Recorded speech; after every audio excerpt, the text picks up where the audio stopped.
Sir ఇప్పుడు ఈ food habits మీద కూడా డిస్కషన్ జరుగుతుంది కదా సార్. మీ సజెషన్ ఏంటి సార్? ఫుడ్డు ఎలాంటి ఫుడ్ తీసుకోవాలి అనేది ఒకటి. రెండోది నాన్ వెజ్ తినచ్చా తినకూడదా క్యాన్సర్కి అనేది కూడా రెండోది. ఇది ఒక అపోహ ఉంది. ప్యూర్గా వెజిటబుల్సే తినాలా? ఎలాంటి ఫుడ్డు ఎలాంటి జీవన విధానం పాటించాలి? See you one important thing. Elephant is a vegan. పాలు కూడా తాగదు.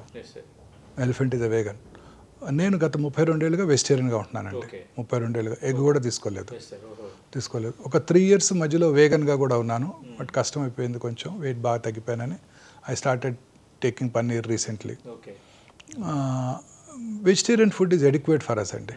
దాంట్లో గుడ్ క్వాలిటీ ఆఫ్ ప్రోటీన్స్ అన్నీ ఉంటాయండి మనకి. నట్స్లో దొరికే ఎసెన్షియల్ ఫ్యాటీ యాసిడ్స్ అన్నీ. As long as you take good vegetarian food, good proteins, good broccoli, cauliflower, వీటన్నిటిలో గుడ్ ప్రోటీన్ అండి.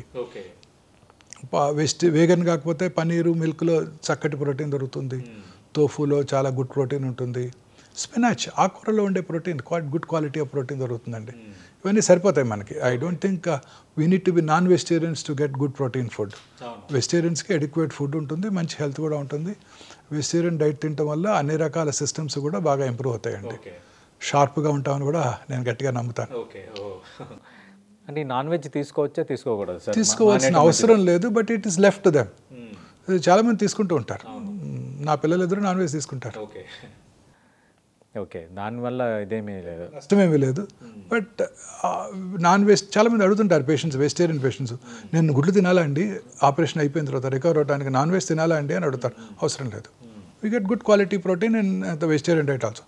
మీకు నాన్ వెజిటేరియన్ తినడం అలవాటు ఉన్నట్టయితే యూ కెన్ కంటిన్యూ.